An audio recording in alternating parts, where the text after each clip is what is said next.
right now. Joining us, he was at the Vegas Summer League, one of our Cavs beat reporters, Chris Haynes. What's going on, man? I'm all right, Fee. How about yourself, man? So I said that you were at the Las Vegas Summer League. A lot of excitement there in Vegas, huh, Chris? Yeah, outside of the basketball league, yeah.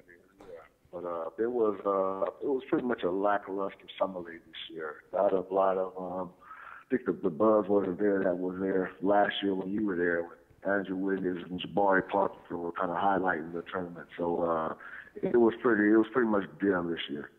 But you did get a chance to talk to a number of different players, executives, coaches around the NBA. You got their thoughts on the Cavs, the ones that would actually talk to you.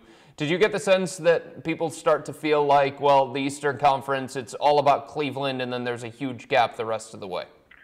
Yeah, that was pretty much the same from everybody. We all know the Eastern Conference is, inferior to the Western Conference, and the Atlanta Hawks losing DeMar Carroll, and you just don't know if they'll be able to sustain the type of winning prowess that they had last year. So it is pretty much Cleveland. You add the fact that Mo Williams, is great at the point guard position, and I think everybody assumes that Tristan Thompson will be back. So yeah, it's pretty much the Cavs and everyone else.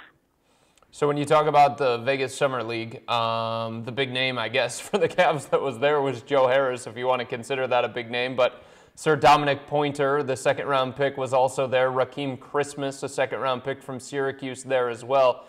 Chris, if you had to pick somebody besides Joe Harris, the most likely guy that you watched in Vegas that has a chance of making the opening night roster, who would you say it is and why?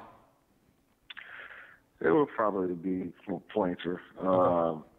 First of all of those guys, all three of those guys, didn't do much to help their stock. Joe Harris, he struggled throughout. I think he was, I want to say he was like 7'28" in the first three games. Raheem Christmas, he's a pretty good rebounder, but I think he collected like 12 fouls in the first two games. Pointer can't really shoot. He's a nice slasher, but he did have the third game they played against the Bucks, I believe. He had something like 11 points, and you saw some of his potential in slashing to the basket, using that quick first step in his.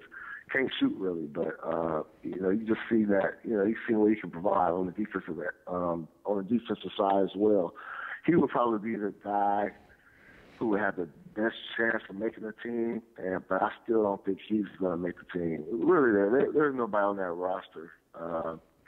Even if you didn't know Joe Harris had a guaranteed contract, you wouldn't even think it was on his roster that would make the regular season team. It was pretty bad basketball, to say the least. Chris, over the weekend, you also had a chance to catch up with GM David Griffin. When you got a chance to talk to him, the assembled media met with him. What was it that you took away from his 6 to 10 minutes that he spent with you guys? I think the most beautiful thing I took away was that he felt like he was in for the long haul in this Tristan Thompson negotiation war. I asked him after that meeting, I'm like, hey, man, come on, Griff, I'm trying to start my vacation. When is this deal going to get done? He said, Chris, I can tell you this. You ain't starting your vacation anytime soon. I'm like, oh, boy. This brings you back to, I was covering the Eric Bledsoe deal last year in Phoenix, and that went all the way up until near training camp. So I don't know. It's the same people that's working that deal, Rich Paul and Mark Termini, same people that got that deal done late, same people that are doing this Tristan deal. So that doesn't look good, especially for Cavalier fans who want to make sure they get their team back in a timely fashion. It has the potential. I said this at the beginning. It has the potential to go a long haul, and that might just be the case. But Chris, given the Cavs' salary cap situation, it's not like this is preventing them from making other moves, is it?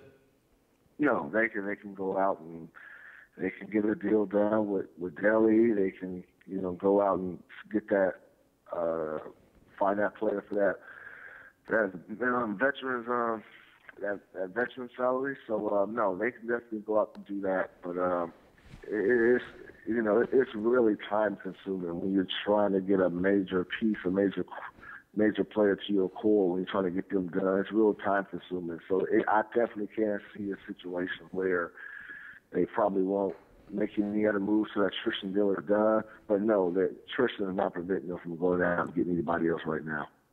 Speaking of Delly, you bring him up. Chris Mannix, SI.com, had a report in his column, I believe it was yesterday, might have been the day before that, about Delly maybe searching for a contract that starts at $4 million. When you hear that number and Matthew Dellavedova, what do you think? Now, that's not $4 million over 2 years. That's $4 million per year, correct? Right, to start with. Oh, man. Look, Dellavedova, he made himself a household name in the playoffs. But even with the salary cap spike, I don't know if he's worth $4 million. I think he stepped into a situation where he had to play, had to perform, and when you're playing with LeBron James, your skill set is going to be even enhanced more. But at the same time, you got to make sure you try to maximize off what you can get right now. And that's what Dellavedova and his agent, Billy Duffy, are doing right now. So I can't blame them. I can't knock them. They're trying to get what they can get. $4 million, I think the Cavaliers are probably trying to hold off on that right now because I really do think there was a number of point guards, even marginal point guards in this league, that could have stepped up and kind of played a serviceable role, in what Delly did last year. So I think $4 million, man, I'll be very surprised if we got that. Chris, if you're not comfortable with $4 million, if the Cavs aren't comfortable with $4 million, give me a number that you would be comfortable with. I said, I'll take $4 million over 2 years, something like that, or 2.5 each year. I just really don't see. Look, Dellavedova plays hard. I get the fanfare, I get all that, I get the Delly mania, I get all that. But come on, I'm talking actual basketball, actual substance on the court.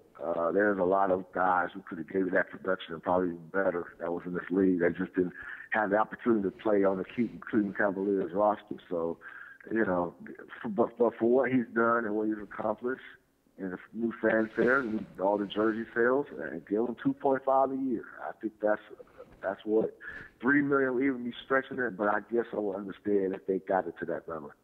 I think the other thing to consider here, Chris, because the Cavs brought Mo Williams, he's going to be the primary backup to Kyrie. So this isn't a situation like it was last year with Delly, where he was going into the season as Kyrie's backup. We're talking about the third point guard on this roster at this point. Exactly. And you're talking about paying your third point guard $4 million a year. That's more than Mo. That's more than Mo, exactly. That doesn't make much sense. That's it. Unless David Blatt has something to do with these negotiations, because we know he loves them from Delly. Unless he's in there saying, pay my guy whatever it takes, I just don't see it happening. But like I said, Dellavedova's name is going to be it's never going to be as high as it is now. So he has to try to maximize on that potential. And like I said, I can't blame him for that. And Billy Duffy he's one of the most prominent, most shrewd agents we have in this league. If there's somebody that can get it done, it's him. Chris, I appreciate you joining me, man. Anytime, Fedor. Take care.